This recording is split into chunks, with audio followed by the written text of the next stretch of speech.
Au bout du bout, c'est le maire qui décide. Parce que finalement, c'est le maire qui est soumis à la fin de son mandat au juge suprême qui est l'élection.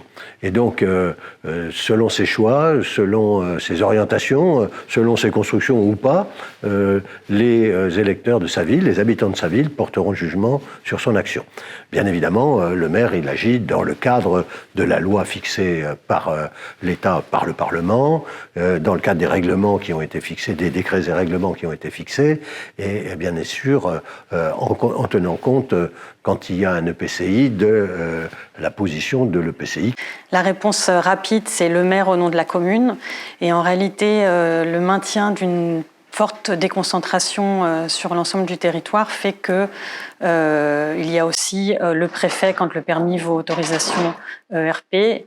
Les commissions départementales d'aménagement commercial et nationales quand il s'agit d'aménagement commercial, et bon nombre d'exemples de la sorte.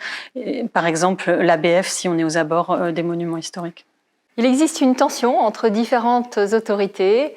Le maire, qui était, à l'issue des lois de décentralisation, la figure emblématique en droit de l'urbanisme, et qui demeure compétent pour la délivrance des autorisations d'urbanisme, doit désormais composer avec les compétences de l'État, qui se traduisent par des procédures d'avis conformes, d'adoption de plans, voire un pouvoir de substitution, mais aussi avec la montée en puissance de l'intercommunalité, qui est désormais chargée de poser la règle d'urbanisme.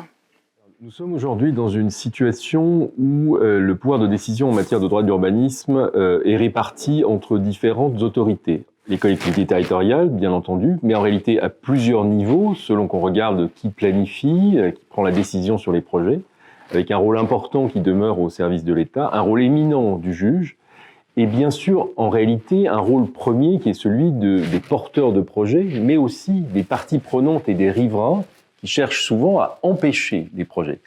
Donc nous sommes finalement dans une situation où il y a une vraie fragmentation de la décision en matière de droit d'urbanisme. Et il me semble que cette situation, elle relève d'une stratification. Elle s'est installée progressivement et finalement, les évolutions législatives réglementaires récentes ne la modifient pas fondamentalement.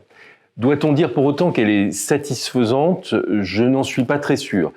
Et ce que nous observons, c'est qu'une réflexion se développe reprenant l'optique des porteurs de projets et qui tend à montrer que dans la complexité d'ensemble du droit de l'urbanisme, cette question de la répartition des compétences est un élément important et qu'elle est un facteur de délai, de risque, de coût pour les porteurs de projets. Ça devrait être un sujet de réflexion pour les années à venir, pour peut-être faire bouger, déplacer l'équilibre actuel et aller sans doute dans le sens d'une clarification, peut-être d'une simplicité, d'une unification, au moins pour un certain nombre de grands projets, notamment de projets d'intérêt général.